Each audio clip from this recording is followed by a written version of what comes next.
My name is Phil Perazio, and I'm a urologic oncologist, a surgeon. Like many of you, I absolutely love what I do, and I would not choose another profession. But I have struggled with professional identity, practice efficiency, and wellness over the years. Operate with Zen is a podcast designed to explore a mindful approach to surgery and to being a surgeon. By discussing these struggles and mindful solutions, I hope together we can create a community of strong and healthy surgeons. Enjoy.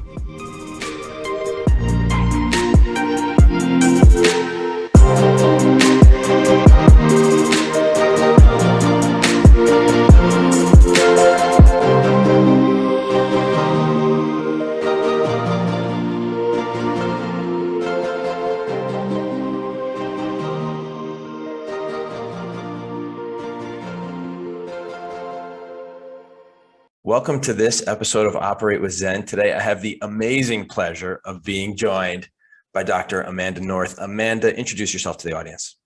So, good morning. I am the head of Pediatric Urology at the Children's Hospital at Montefiore, and I'm also the chair of the AUA Data Committee as of June 1st. So, that's me. Very exciting. Well, really excited to have you here. We've interacted numerous times over the years.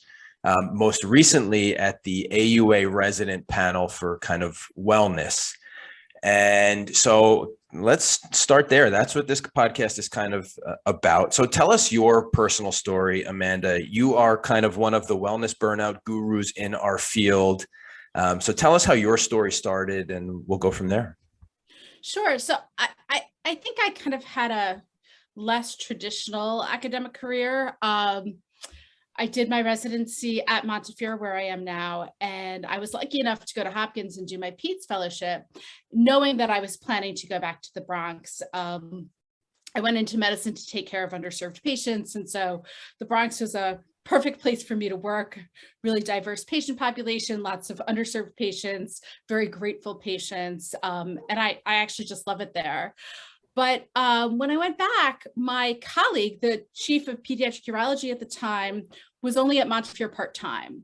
And so I started my career, I was clinically busy from day one with very little mentorship or support. And I had 3 kids in 4 years, as one does when one is a surgeon, because that seemed smart at the time.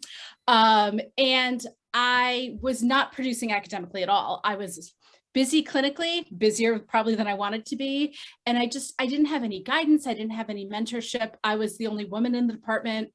I was the only person in the department where both partners worked full-time and had kids. So there was no one to guide me at all. And several years into my career, we had a leadership change in the department, and we had a new chairman. And I had been doing a lot of work with the residents at the time. And he said to me, Amanda, I think this burnout thing is going to be big. I just think it's the next big thing. I want you to write a review article on burnout. We'll find someone to publish it, and you're going to be the burnout person. And I was like, okay, I don't know that much about burnout. It took me about 6 months to write this review article. And I submitted it to the newly minted Urology Journal. And then went off to the AUA in San Diego, which was one of those AUAs that happened on Mother's Day weekend, as you may recall. And I was at a focus group with an AUA person, Todd Carrick. And the only other person at the 7 a.m. Sunday morning focus group on Mother's Day was Eugene Rhee, who was the section editor for Urology Practice Journal for the section I had just submitted my review article to. And so Eugene and I hung out, and I knew him a little bit. I've worked with him a lot now through legislative affairs stuff. And he's like, I'll take a look. And it ended up getting published right as I started in the AUA leadership program. And the number one priority project for the AUA leadership program was looking at burnout. And this was right after the 2016 census.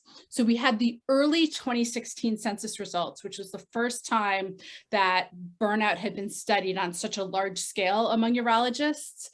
And I got to be the first author on that abstract and then later paper. And it was, obviously hard work, writing a review article that's on a topic that hasn't really been done before, took a lot of time. But I also was my chairman was right. I was in the right place at the right time with the right topic. And it just launched this tremendous academic career that I didn't have a direction before that. And so, it was a little bit of, being in the right place at the right time, and a little bit of being the right person for the right place at the right time. But yeah, that was kind of how I ended up becoming someone who works a lot on burnout, I'd say. So yeah. Yeah, I think very fortuitous for all of us. And not to get too philosophical too early, but I think it was Nietzsche who used to make an argument against free will and just said, there's too many variables going on that determine what happens, so we can't have free will. I don't know if I agree with that, but I think it's amazing how all of these variables come together in the right way at the right time to allow some really good things to happen. I think that's one of the things that keeps me optimistic and excited about, being a surgeon and a human, is that there's so many good things in this world that happen kind of fortuitously and with good preparation and to the right people. So yeah, I think a great lesson there. Yeah, I agree with that. It's funny. We've just, my oldest just graduated high school. So we're starting a slew of college application, high school graduation cycles, because my kids are every 2 years. And a lot of kids, and he fortunately wasn't that kid, have their heart set on one school. And it's like, if you don't get into that one school, your life is ruined. And I like you, believe that things happen for a reason. And if we let things go the way that the universe intends them to go, somehow we end up in the right place with the right people doing the right things. As long as we have, an open mind and sort of the, hard work and preparation, like you said. So yeah, I'm a big believer in that. Yeah, I think the key is, kind of listening to what's going on to you and keeping that open mind and recognizing, kind of trending towards the area that gives you more opportunities, because with more opportunities gives you more diversity of thought, more diversity of options, and you'll end up making good decisions, I think, if you follow that pathway. But listen, it's a struggle, and not everybody does it right all of the time, and that's part of the process too. So. We all have our ups and downs. Yeah. Yeah. I mean, I had a point in my career where I thought I would never get promoted beyond assistant professor, right? It took 12 years for me to become associate professor, which is a long time for someone who's been in academic medicine the whole time. And I try to tell people, there isn't one linear career path that's right for everyone. Careers takes, ups and downs and highs and lows. And, and obviously for me, having kids was a huge priority to me. And so that came first, and I don't regret that at all. And, I hopefully will be up for full professor in a year or so. I'm hoping to have my application in. And so I'll have a very short journey from associate to full, which is fine. But I think we get into trouble when we say, like, there's only one right way to have a career, or there's only one right way to live your life. There isn't. And we make choices based on our own priorities. And, I'm lucky now, my work in Burnout took me to being the chair of the workforce work group, which then led me to get really involved with the AUA census, which then led to me being now the data committee chair. And, I love that work, right? I'm super passionate about the AUA census and the work that we do in the data committee. But when I started, I didn't imagine that was where my career would take me. Of course not. I'm a pediatric urologist. I take care of kids, So, it's a long journey, but a good one. Yeah, I think, we've all kind of learned that, right? We go to medical school and went through residency, and we see these examples put out in front of us of, these are the successful people in our field. And in general, they were older white men who had kind of a career path that you just kind of tick the box. This many years they did this, and then this many years they did that. And I think we're learning now, not only is there lots of non-traditional pathways to quote unquote success, but we actually may be a better field with more diverse and different approaches to success. People who've learned different things along the way, people who've taken different paths and bring in different experiences, rather than reproducing the cookie cutter kind of model of success. And I think we're better people for that. And I think we're becoming a better field. Yeah, it takes time, right? One of my best friends in my department is from the Dominican Republic. and he was a nurse before he went to medical school, and he went to osteopathic school, very non-traditional route. He is one of the most beloved doctors in our department by colleagues, residents, and most importantly, his patients. Literally, I've seen patients wait 4 hours in his waiting room to see him, because his patients will just walk in and he'll be like, yes, I'll see them. He's just phenomenal. And he is starting the Hispanic Urological Association of North America now. So he's getting a little bit of national name recognition, but he's just such an empathetic, caring soul and not traditional at all. And I think, what he brings to urology and to all of us who work with him is, you can't, there's nothing, there's no way to even describe it. He's just an incredible role model for all of us of how to be a caring, good doctor, and do it with a smile.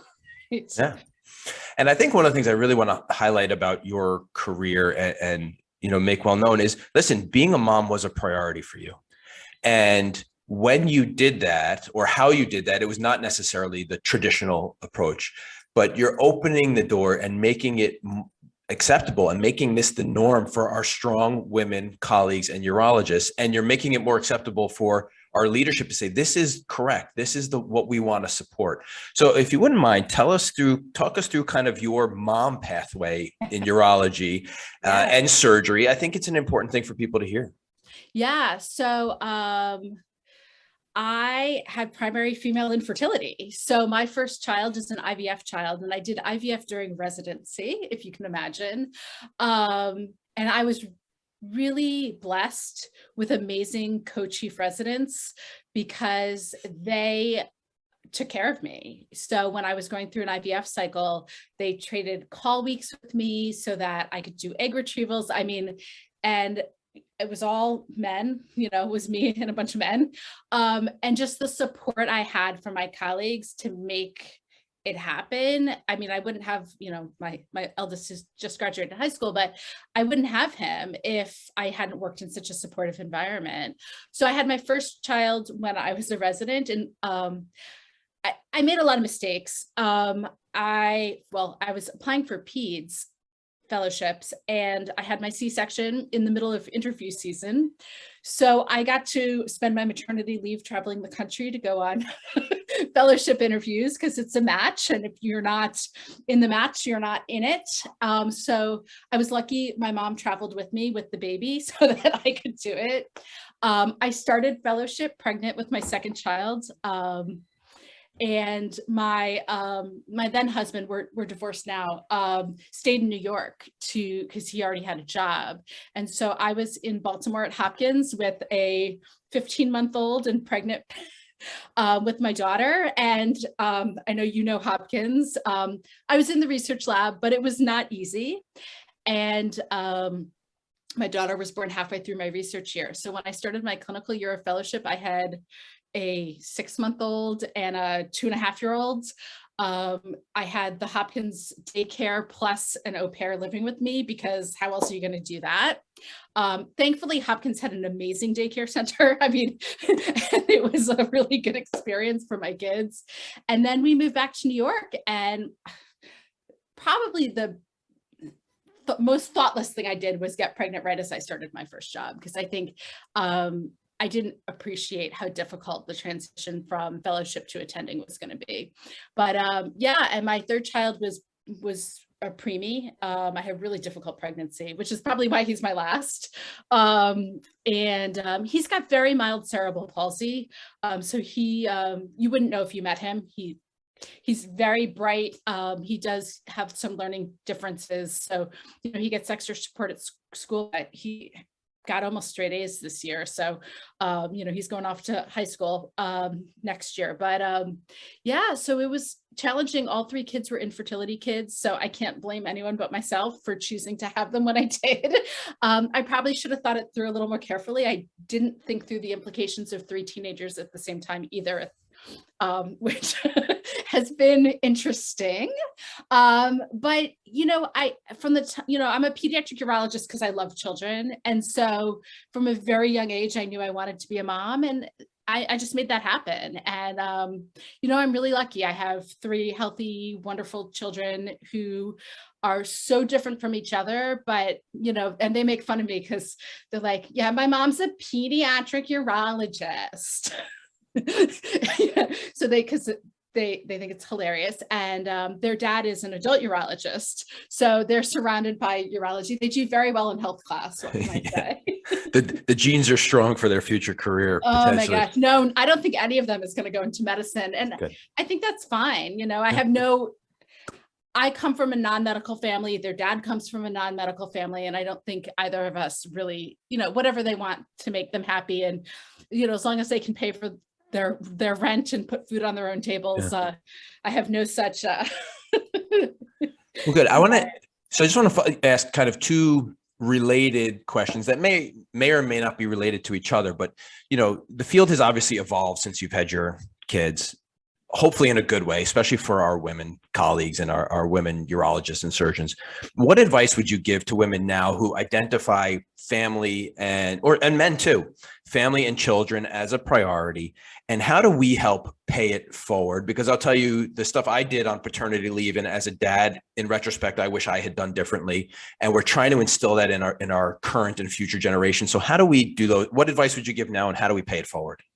So I first want to say that the American Board of Urology recently has really made some positive changes to help support women residents who want to have children, and men residents too, not just women. It took a really long time for us to get here, where people are realizing that if we want women to go into surgical subspecialties, we have to make it feasible to have families, right? And so I think, I see what the ABU has been doing, and I just, we're really lucky to have women in leadership at the ABU. And I know, Gary Lamack has been really supportive of women. I've worked with him as an oral board examiner. He's, just so great at supporting women and families. And so having he for she's in urology has been really important. But I admire them for really taking the bull by the horns and saying, we've got to make some changes so that people can have families during residency. There's never a good time to have children. And so if it's a priority, I kind of have the Nike slogan, just do it. People may make you feel bad about it or try to make you feel bad, but nobody can make you feel bad without your permission. And for women, fertility is a limited resource, less so for men, but definitely for women, fertility is limited. And if having children is a priority, make it happen. Obviously, there's technology now. People can freeze eggs, and there are other options. The older you get, the higher risk your pregnancy is in general. And so people will adapt and figure it out, right? I'm not saying to be a jerk. I am not a fan of jerkdom, but if having kids is a priority, just do it, and I think we overthink it, like, how will this impact the people around us? And that's a nice thing to do. And I tried to time my pregnancies in a way that would be least disruptive to my colleagues, of course, but you know what? It's a blessing. Having families is a blessing, and don't wait for it to be the perfect time. Do it when you want to, and everybody else is going to figure it out with you, None of us is irreplaceable. I mean, obviously in our own families, we're irreplaceable, but at work, we're not. And I think we get caught up in this idea that we're needed at work. I think especially as residents, right? Like, I know during COVID, some of our residents knew they had COVID and went to work anyway, because they didn't want someone to get called in on their day off. And at some point, that's nonsense. Like, go home, take care of yourself. You want to have a baby, have a baby. And that may not be popular advice, but honestly, the world is not going to stop rotating on its axis because you decided to get pregnant. It's just not. And, one of my dear friends who's a pediatric urologist had a baby during fellowship and ended up with HELLP syndrome and on bed rest in the middle of her PEDS fellowship. And you know what? She's still a pediatric urologist with 2 fabulous teenage boys. Like, it all works out, right? And so yes, there may be snarky comments. Yes, it may be inconvenient for other people, but you know what? This is your life and you only get one opportunity to live it. So do what's right for you and let the world figure it out. That's just kind of my advice. I think it's incredible advice. I think it's a great message to send forward. And I love what you said. Nobody can make you feel bad without your permission, right? And one of the themes, unintentionally, to be honest with you, of this season of Operate with Zen came from Tate Shanafelt, who basically said, listen, we are humans and we are doctors, or we are surgeons, right? And we have to put our values and our priorities as surgeons in the context of the values and our priorities as human beings. And family is really important to a lot of us. It doesn't mean it's the right thing for everybody, but for those people who identify that as an important human value or human part of their human existence, then we need to make it acceptable. We need to make a way for it to work at work. And being supportive of other people helps it come back and be supportive to us. So great messages here. Yeah, we had a chief resident a couple of years ago, someone that I'm still very close to, who had a baby during her chief year, and one of her colleagues, his mom was an OBGYN who delivered her baby, but it was so fun to see how the entire residency program treated this pregnancy like it was all of ours. This little girl was everybody's little girl. And, the joke was that, her colleagues were going to deliver her if the timing was wrong, but like everybody just, and she was the kind of personality that during Game of Thrones, like the end of Game of Thrones, and she would have everyone over on Sunday night for a potluck dinner every week. She was that kind of a chief resident, who really brought people together. But it was so fun to see how the whole department rallied around her baby, and her pregnancy and taking care of her. And, that's how it should be, right? It should be a joy for everyone. We should be a family that supports growing our family, and I just, yes, you know what, maternity leave, it's hard. You're down one person, I get it. But you know what, it's the circle of life. And, I just I want to say to people who get all stressed out, well, what if my female residents get pregnant? You know what? That's life. Deal with it. It's 2022. Why are we still talking about this? Why is this an issue anymore? Yes, you know what? If you have women residents, if you have men residents, if you have residents, people are going to have children. And part of nurturing our residents is to help them have the life they want, whether that's parenthood or not parenthood, right? It doesn't matter. We're supposed to help mold them into the people they were meant to be. And I get really angry when people have all this hand wringing over pregnancy. Just get over it, deal with it. It's part of life. It's okay, So yeah. And I would say, for the leaders listening and the future leaders listening, it's not just talking the talk, right? Oh yes, we respect women and we want pregnancies. No, it's having people over and supporting the pregnancy and supporting men and women who have children. That's part of it too. You see that a lot now too, where we've come a long way and respecting the women who are carrying the babies and doing the pregnancy, but yet the guys are expected to be back within a week or two. And we've got to walk the walk too and encourage those men. And just because, we walked uphill both ways in the snow during our residencies and training doesn't mean we should make everybody else walk uphill both ways in the snow, right? We should make it better for them. That's the whole point of kind of improving our society and our field. That's right. Right. I get so mad. I like you, I had some 130-hour weeks as a resident, right? Even in New York where we had the Bell Commission. And, my fellowship was really hard. I had two very little children at home by myself. It was me and an au pair, for crying out loud. And again, I was really lucky because my mom came down to Baltimore quite a lot to help me. And it was a really, my mom isn't with us anymore. And so I really value that time that we had and the time that my kids had with her, because it was really important. But you know what, just because we suffered, my goal is for nobody to suffer, right? As an educator, and I consider myself an educator, right? I chose academic medicine to help teach and mold the next generation. And part of what I want them to know is how to treat each other and how to treat people. You know, it's not how you treat the people above you, right? It's how you treat the people who, you know, you have no need to be nice to them, right? If you treat the people below you as well as you treat the people above you, that's like a mark of your character. And, you know, I think, you know, from the earliest medical student, we want to be just supportive and show what medicine should be, not what it was, or, you know, or what it is sometimes, right? So, yeah, that phenomenon. There are very few things that complete me, that will turn me off to an applicant for any position, but kissing up and shitting down, that is a big red flag in my mind of somebody whose values may not be aligned with our values. And so, yeah, I think it's a really important point.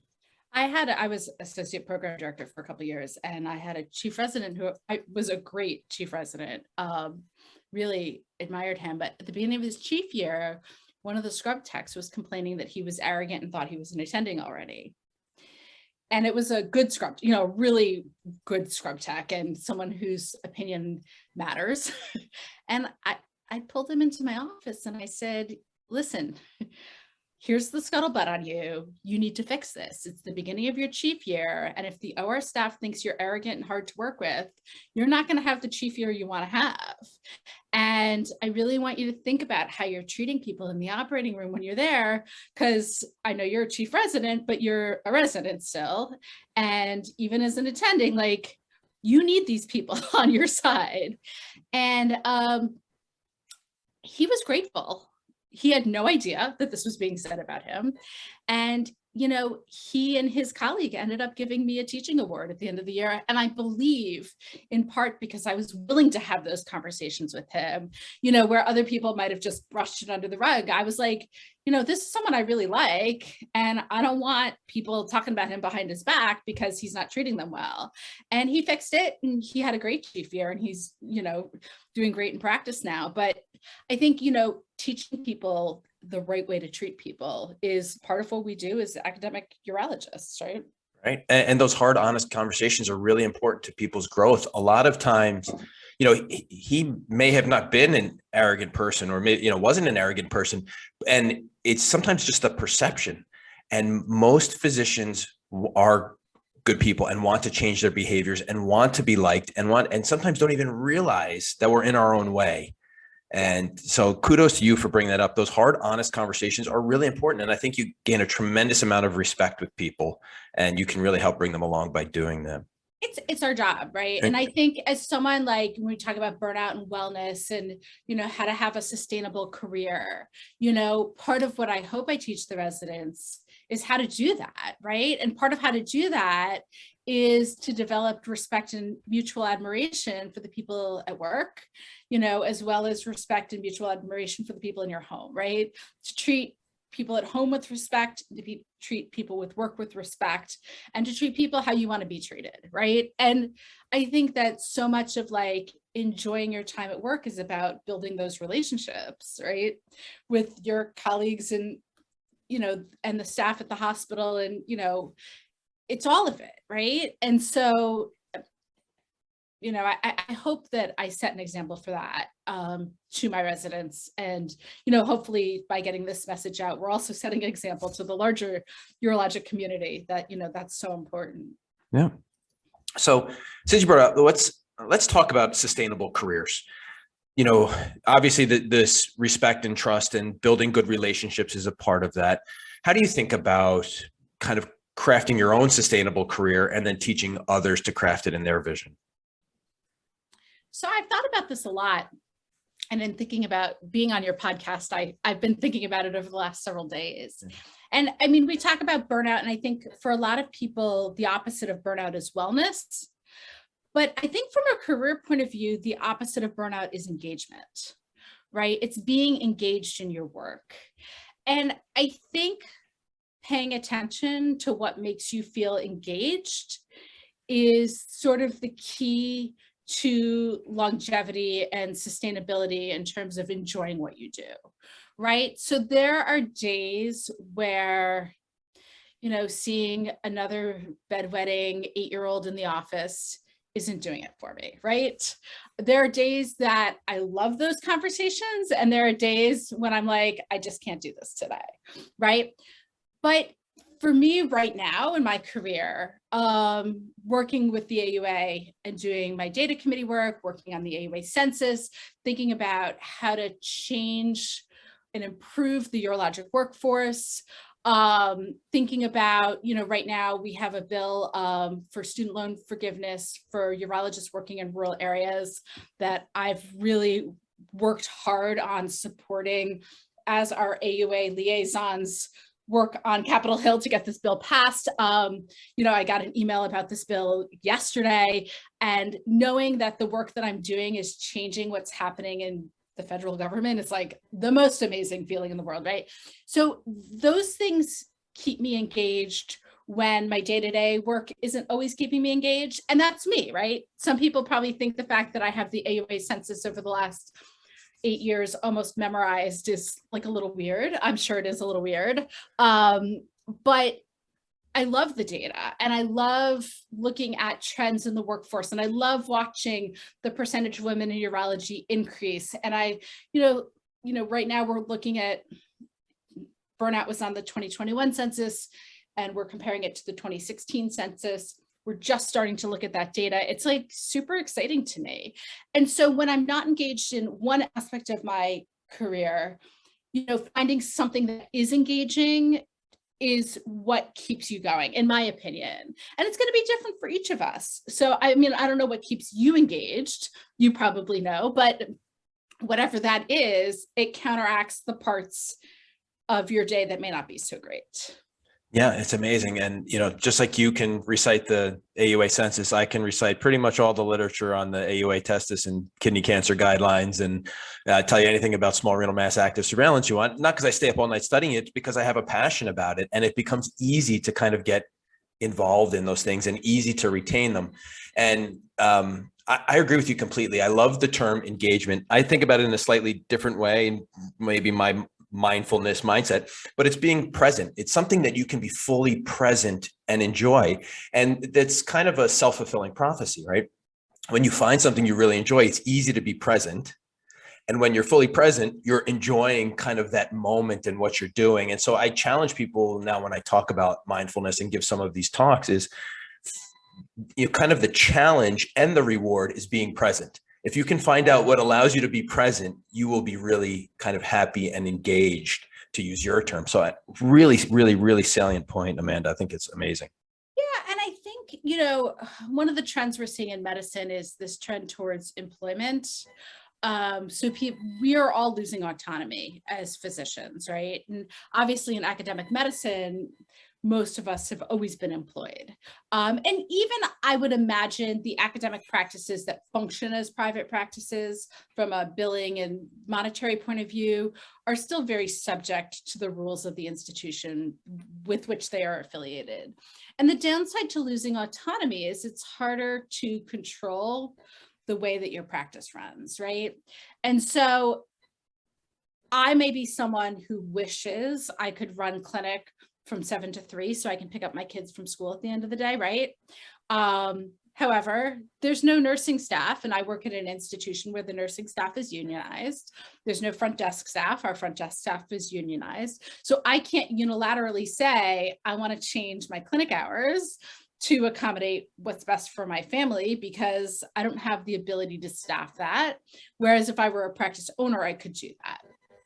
Right. So you have to find other ways to manage your practice that makes you stay engaged and mindful and not frustrated, not to use the negative, but, to work around that, because we don't have as much control as maybe 20 or 30 years ago, most physicians did.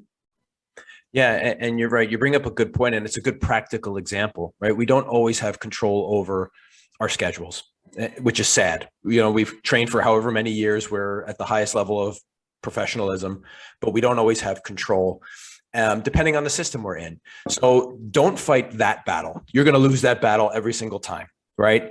but find the battles that are winnable, that can give you the little bits of freedom and presence and engagement in your day, because it will make you better. And it's okay to make concessions and say to your boss or whoever may be controlling the clinic, like, listen, I really want this. I understand I can't have that. So this is what I would like in return, or this is the trade-off that gives me better kind of fulfillment with my family. And most people actually really want you to be happy. Yeah. You know, and I mean, and you know, as a leader, that sometimes you can't give people what they most want, right. But you know, this would be my first choice. This is my second choice. This is my third choice, you know? And obviously if we all went through residency, we've learned how to be a little bit flexible, right? If nothing else, we learned that in residency. But I think also, you know, and one of the things, you know, getting back to the family thing is, when my kids were little, I would say to the teacher at the beginning of the year, I have a job that does not allow me to take time off at the last minute. As soon as you know the dates for key happenings throughout the year, could you please get them to me so I can make sure that I block my schedule for these events? And so in our school district, the third graders at the end of the year go on a Circle Line trip around Manhattan.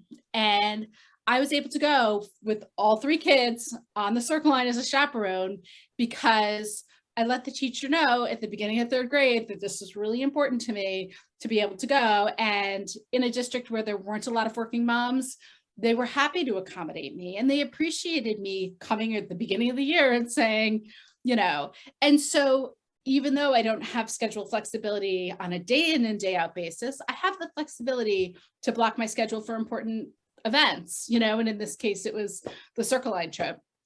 But, you know, I think that kind of advanced planning and thinking through, like, what are my values and how can I, you know, I mean, I'm also the person who's already booked next summer's vacation. So, you know, I am a little like an advanced planner with that too. But, you know, I think it's helpful when you have a busy schedule and you're managing home life and work life to plan in advance and block out, you know, vacation days and that kind of thing.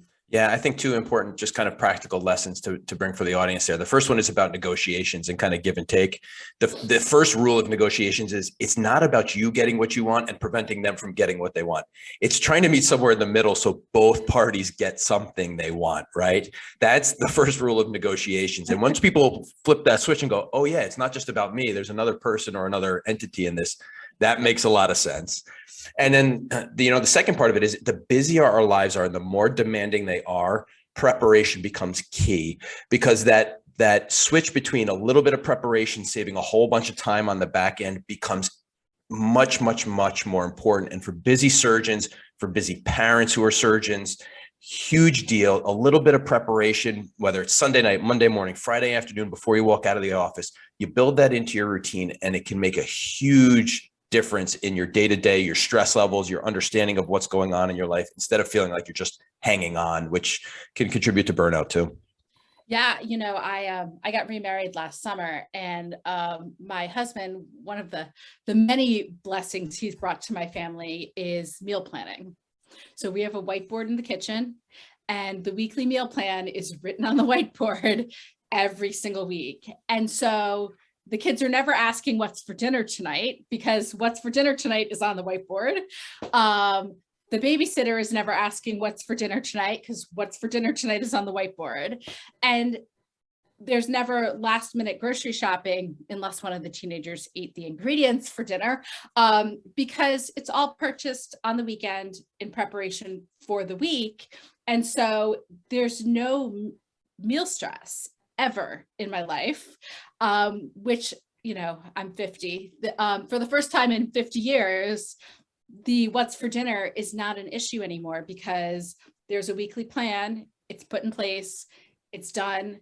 And just the amount of like stress that is poof gone from my life over knowing that the dinner is taken care of every single night is amazing. Yeah, I'm going to gently suggest that with my wife and see how it goes.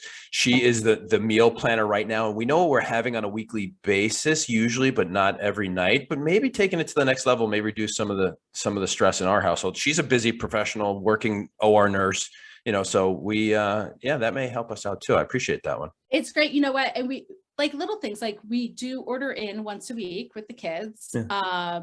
And they get to pick where we order from. So we plan that into the system. So I have joint custody. So my kids come every Friday, they switch houses. So the Friday night the kids show up, we have pizza every week. Done. And then usually, so recently Wednesdays have been my latest night getting out of work. So we tend to order in now on Wednesday nights just because it's easier for me. And usually it's sushi because that's what my kids want. Even though it costs a fortune, they still get their sushi. And then we know, when they're gone, but we do the meal planning even for the weeks that the kids are at their dad's house for ourselves. Now it may be a little more casual, right? We may be going out one night or, having, a prepackaged salad for dinner one night because, it's not 5 people versus 2, but it's done every week. And I do recommend it. I think, there's so much stress around meal planning for working parents. It really does make a big difference. Yeah. And I would say on the flip side of that, we will politely argue over who gets to cook because it is incredibly relaxing sometimes to just be in the meal and the other person's got to get the kids through bath and, get them kind of all ready and do all that kind of stuff. So. And then the kids are teenagers and you're no longer involved in their bathing. That's true. Yeah. Well, we're almost there too. Well, not quite, but we're working towards it. Man, I really want to spend some time on some of your kind of academic passion, AUA census stuff. That's all right. We've learned a lot from the AUA census over the year. We've seen, we've gathered tremendous information on burnout, on gender gap, payment stuff. Any direction you want to go, tell us about the AUA census, what we've learned, where we're going, that kind of stuff. Yeah. So when the AUA census started in 2014, sorry, I swallowed wrong. There wasn't really a plan for what to do with the census. And so what we learned over the first couple of years is that if you want to track things over time, you have to have a timeline for when you ask specific questions. And so one of the things that Dan Makaroff, who is the previous data committee chair, one of the things he and I did working together with me as the chair of workforce and him as the chair of the census, of the data committee, is create a census advisory panel. And we sat down and made a timeline for how often certain questions should be asked. And so what that's starting to give us now is trends over time. So their demographic questions get asked every year. So we've been able to track demographics such as, the percentage of women in urology, and we look at fellowship training. For both men and women, fellowship training is increasing. Those kinds of things we've been able to trend since the beginning. But we decided that Maslach burnout inventory was going to be an every 5-year thing. So the first time it was asked us in 2016, we put it back on 2021. The idea would then be to put it back on 2026. And then we would have a 10-year trend for burnout. We had some debate because of COVID about putting burnout on last year, but ultimately thought it was really important data, even if it's a little bit skewed by the pandemic. But things like management of castrate-resistant prostate cancer trends over time. BPH was on the most recent census, 2021. So BPH will be asked every few years, getting a sense of the trends in how BPH is being treated. We had stress urinary incontinence as well as overactive bladder type questions were on the more recent census. So we're going to see the trends in medication and the current census rather has those questions. Trends in medication usage, including, are people not using anticholinergics in older patients? How has that trended over time? And then those types of questions are going to be asked every several years so that we can appreciate what's happening in urology as a field over time. So we've gone from looking at the census as just a snapshot for 1 year as really a longitudinal study of the practice of urology. And, I got to sit, in a front row seat during this process. And, we've asked some really dumb questions over time. A couple of years ago, we asked a question like, how do you think patients perceive telemedicine, right? That's a stupid question. How do you think your patients, I mean, dumb, right? We shouldn't be asking that. And so we learned from that those are dumb questions to ask. And we've managed to now keep those types of questions off the census. But you learn that by experience, right? And so, telemedicine's been very important in the census, looking at the trends in telemedicine. The data from 2021 is fascinating, also important from a legislative point of view, of course. And so it's just such an incredible tool to see how urology as a workforce, but also as a practicing field of medicine is evolving over time, and looking at trends in technology uses. How is technology being adapted and picked up? Is it only in academic medicine? Is it being picked up in private practice? Are new drugs being picked up in private practice as well as academic medicine? Those kinds of things are things we're going to be able to understand.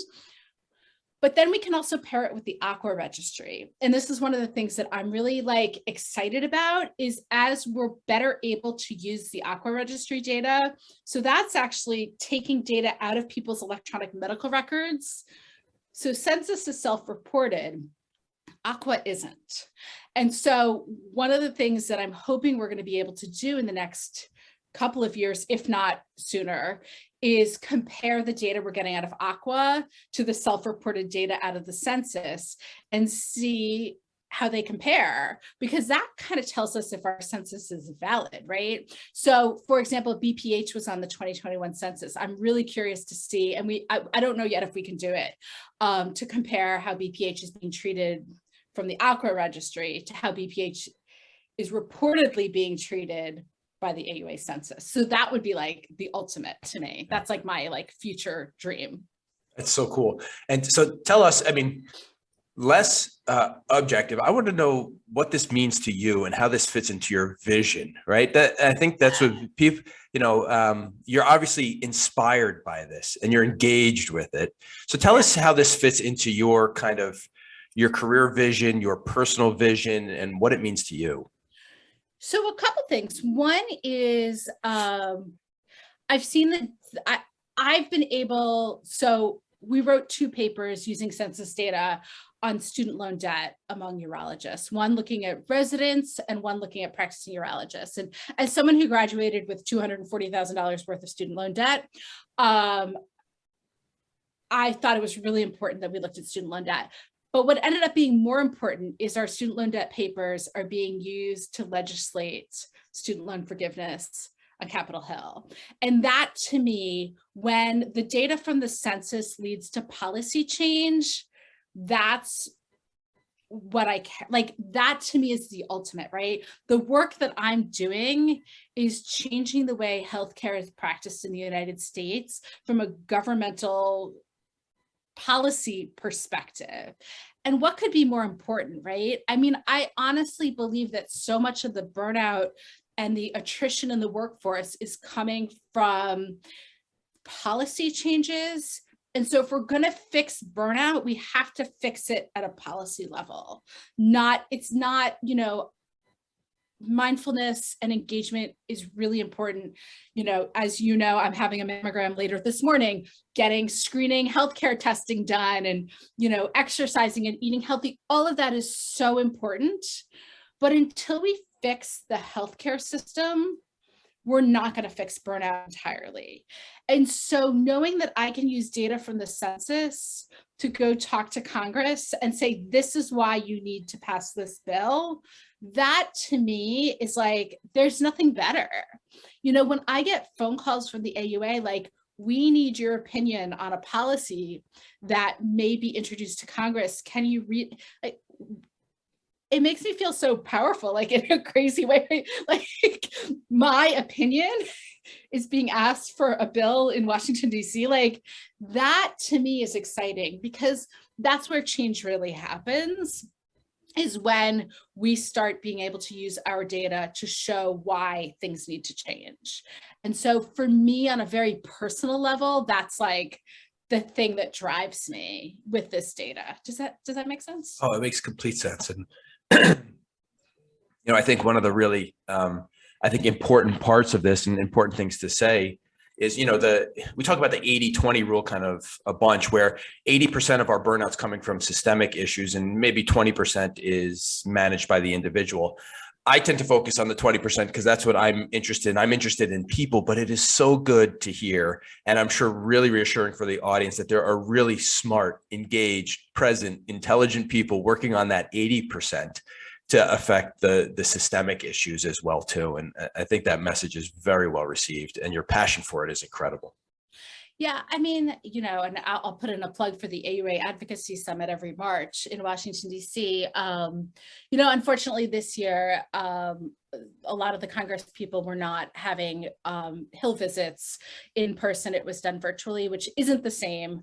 But just being in Washington, D.C. and knowing that we are advocating, for change that affects our patients, it affects our practices, it affects our, friends and family and neighbors. And I mean, the ability to go to DC and say, like, you need to help us be able, whether it's prior auth stuff or reimbursements for telemedicine, or, you name it. I mean, improved diversity in clinical trials was another issue that came up. And obviously I've talked about my student loan bill, but,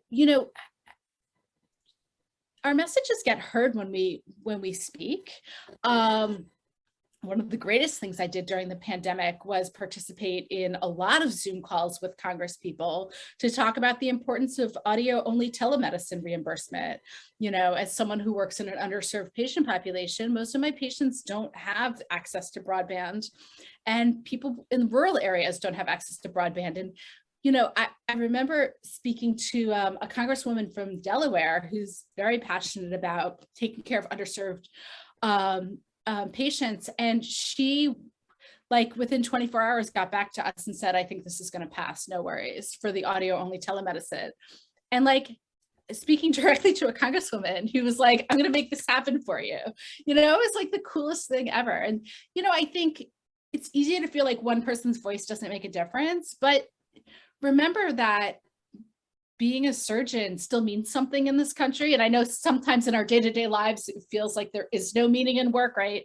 And that's obviously the third component of burnout, right? Is feeling like the work you do is important. But when you see something that you've worked towards get presented as a bill on the floor of the House of Representatives, it's hard not to feel like the work you do is important. And so I think that the advocacy work that the AUA does and that we do through the AUA is probably some of the most important work that we can do as doctors. I think it's an incredible message. And I get a little more abstract with you. You found your passion. You found things you love. For the trainees out there, for the people coming up, what advice do you give on how to find their passion? I know you said in the beginning you felt very fortuitous that things just kind of lined up, and that's a nice way of you saying it. I feel that way a little bit too, but it's not entirely true. We work towards our strengths, we work towards our interests. So what advice do you give the people coming up to find their passion? I think, so for me, just to start, I don't have a strong science background. I was a religion major with a minor in Latin American studies, right? So I came from a very liberal arts background to begin with. I wrote my senior thesis on the growth of the evangelical churches in Sandinista, Nicaragua, right? So I came from a social science point of view. And so I think it's natural for me to have most of my research be social science oriented rather than more basic science oriented, because that's what I understand. That's what I'm good at. So I think the first step is a really honest self-assessment, right? What are you good at? What do you enjoy, right? I think I write well. I read very quickly. These are two, skills that I learned as a liberal arts major, right? But not everybody is like that, right? Some people are very analytical. I married someone who's very analytical, and I'm more the, I'm the more right brain. He's the more left brain. That's, we work too well together. What are you good at and what do you enjoy? And, I started my practice. I thought I wanted to do sort of transitional medicine. And I found that taking care of adolescents wasn't my favorite thing, that I love taking care of babies, right? And some of it is trial and error. Finding what you really love isn't always an overnight process. I think, one nice thing is that we live in a world of connectivity. And a couple of weeks ago, I received a message on Twitter from someone I don't know very well, who was interested in talking to me, about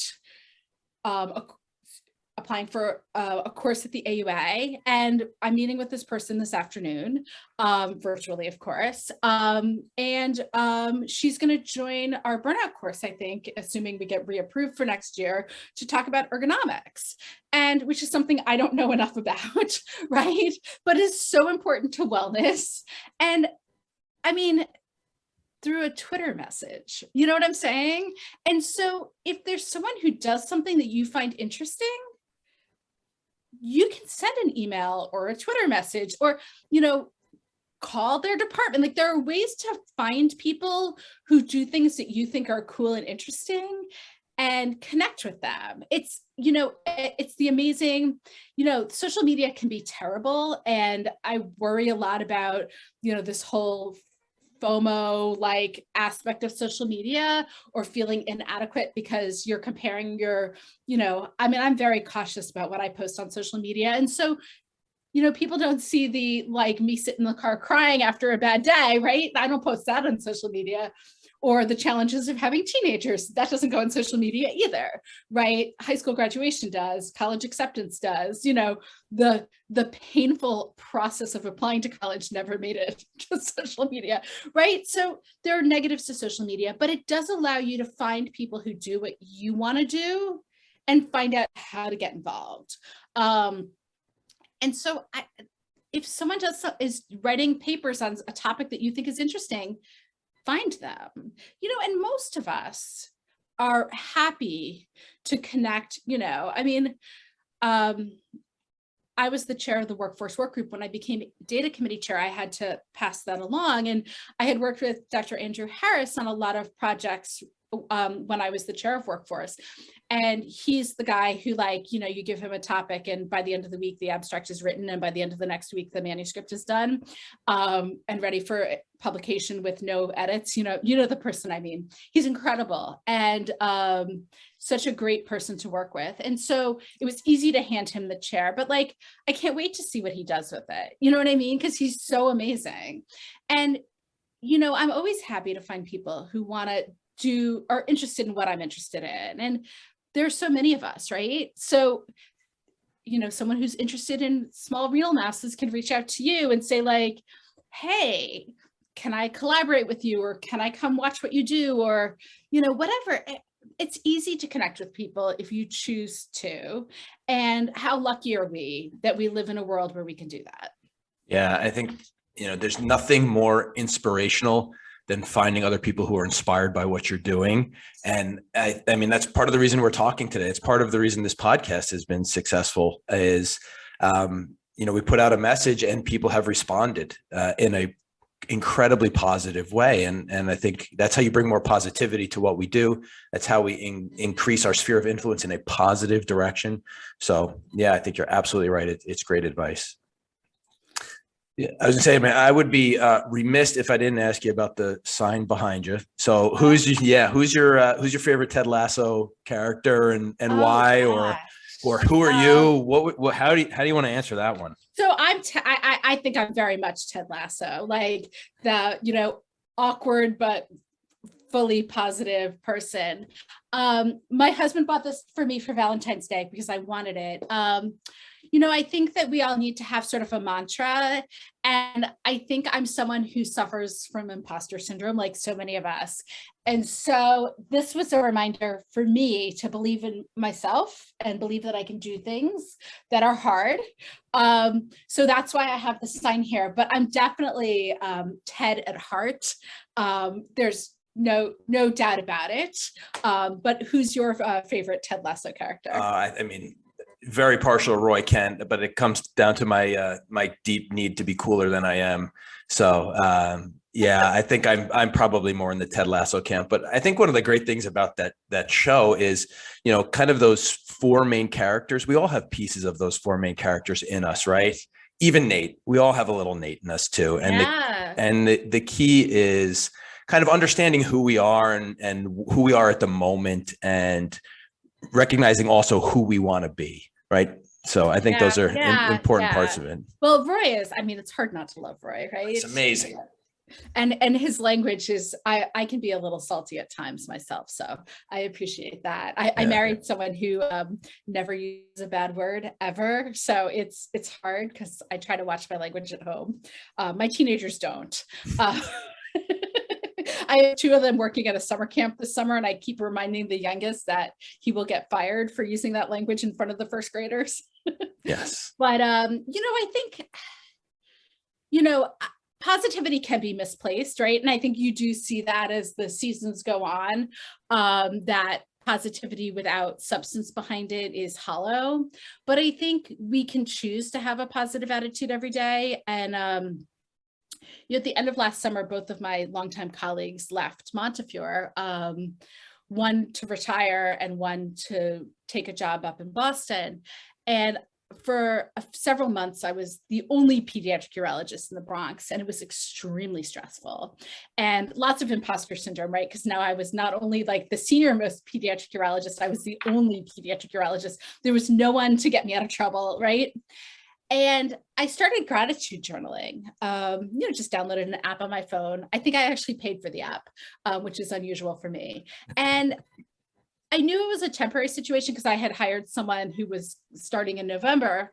So I knew I only had a few months to get through. And I think the gratitude journaling wouldn't have worked if it were an indefinite, like solo practice situation. But given that there was a time limit, I found that it allowed me to come to work with a good attitude every morning instead of like stressing about, oh my gosh, I'm going to have so many patients today. And what if there's a disaster? And what if I don't know what to do? And, all of the like, what ifs. And the gratitude journaling really kept me grounded for those months, especially. And I think that that's part of sort of the power of positivity that we get from something like Ted Lasso, is that, used properly, that kind of attitude of gratitude, or, focus on positivity can really help you keep your mind where it should be. Yeah, I love that. And I think the listeners know, I mean, I have a journal every night, and the first thing I write down before I go to bed is the things I'm grateful for the day. And it really does help keep you grounded. It helps keep you in a positive mindset. And listen, there's science now to back it up, that kind of repetitive behavior of doing that actually changes your brain chemistry and who you are kind of at a molecular level. So yeah, I encourage a lot of people to do that, especially when you're struggling, especially early in a career, especially through stressful situations of transition or whatever it may be. Finding what you're truly grateful for, even if it's one thing per day, is better than nothing. Today, I'm grateful for coffee. There you go. Yeah, I hear you. Mine is, I just finished my massive cup, so I'm working my way down. So we're getting towards the end, Amanda. I always like to give everybody the opportunity. Is there something you want to cover that we didn't get to cover? Is there something you want to ask? Something that you want to bring home that we haven't gone over yet? No, I mean, I think I love what you do. I really, it's just so important. I think it's so easy to get caught up in the day-to-day frustrations and miss the big picture. And so I'm very grateful, talking about gratitude, that you have a podcast that focuses on how to have a mindful and fulfilling and engaging career that you fill with things that you're passionate about. I think it's easy to get stuck in that day-to-day grind. And I think, that's where, like, my talking about advocacy, finding things bigger than yourself. And I mean, for some people, I think it's probably religion or God is something bigger than yourself. I think for a lot of people, it's not, but there's so much bigger than us outside, whether it's getting involved in, social justice causes or political advocacy to make, the healthcare system better for us and for our patients, most importantly, or volunteering, or, there's so much bigger than us that can help bring meaning into our lives and help get us out of that grind mode. And I think, that's part of what you do with your podcast. And so, I think that's my final thought is find something bigger than you that you can care about. Because if you only care about yourself, you're kind of missing the point. I think that's it. That's an incredible message to end on. I mean, we go into medicine. In fact, I think most of us now, because of the finances, go into medicine to help people at some core level. We're there to help people, and we can all help beyond our, kind of close proximity sphere by reaching out, finding a cause, whatever that may be, whether it's locally in our clinic, regionally in our area, at your level, at the national or even international level, we can make a difference. And that gives us true meaning and satisfaction and helps us deal with the BS that comes on a daily basis. The everyday BS, some of it's never going to go away. Right.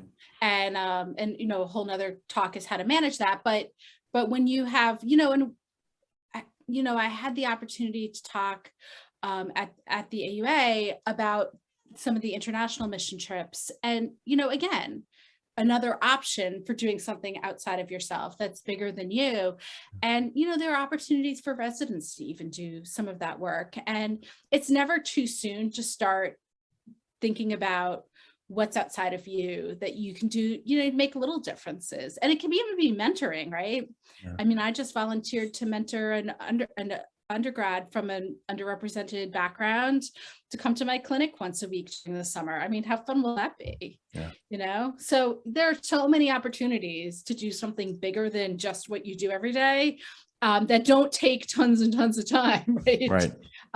But bring a lot of meaning. Yeah, there's a really interesting book called, I think it's called Total Leadership. Guy's named Stuart Friedman. He's, I think PhD. I think he's at Wharton here at Penn. And when I first read the book, I didn't really buy into it. He talks about 4 spheres of our lives. We have kind of the work, home, self, and community.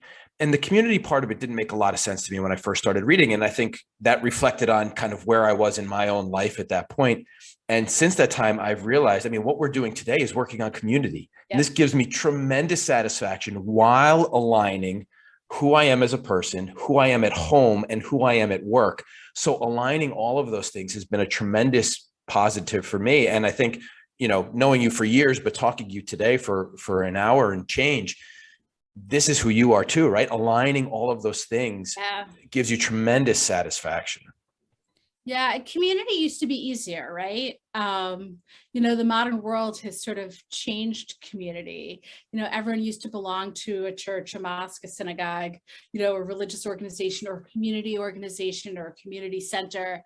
And that's kind of disappeared from modern life. But I think the definition of community has expanded. And, we are the urologic community. And whether it's through participating in Twitter or, being involved through the sections or your specialty societies or the AUA itself, there's so many opportunities, or mentoring, right? There's so many opportunities to be involved in our community, but there are plenty of, communities out there to be involved in. And I think that we've lost some of our focus on community, but I think we just need to redefine it too. Yeah, incredible. So with that, I'll kind of walk us through the summary. I think it's been an incredible conversation today, Amanda. I think really importantly, people are going to benefit from this conversation and what we've said today and what was said about them. So just kind of some of the things that I wrote down throughout this conversation. First is nobody can make you feel bad without your permission. And we talked early on about kind of prioritizing your values. We talked specifically about being a mom or a dad or starting family, but I think that statement is true for whatever context it may be in your life. Identify your values, do what's important to you in the correct social context, in the correct work context, but do what's important to you, and don't ask for permission, and don't feel bad if people are trying to make you feel bad. Own what you do. We talked about key components of a sustainable career, and 2 things I wrote down. First one you said is treat everybody with respect. whether that's at work, home, personal life, whatever it may be. Treating people with respect brings it around to you, makes those relationships better, but then also seeking out engagement. And you use the term engagement, I use the term presence, but I think we're talking about the same thing. Be truly loving what you do and finding what you love is a challenge, but can be incredibly rewarding. And I think really important take-home message is that you can make changes in your life and the life of others by speaking up. You said our messages are heard when we speak. You can make changes at governmental levels if that's what interests you. You can make them at the local level. And being a surgeon is still really important in this country and in this community we are. And lastly, you said finding what you love is not an overnight phenomenon. Work at it, reflect on it, express gratitude. And so much out there is bigger than who we are, and it can really help us through the grind. So thank you so much for sharing those messages with us today, Amanda. Thank you for inviting me. It's such an honor and a privilege. I've looked at your list of previous guests, and I am definitely some esteemed company. So thank you for that. Don't have imposter syndrome about that. You are incredibly valuable to who we are. So Thank you. Thanks, Amanda. Have a great day. Thank you. You too.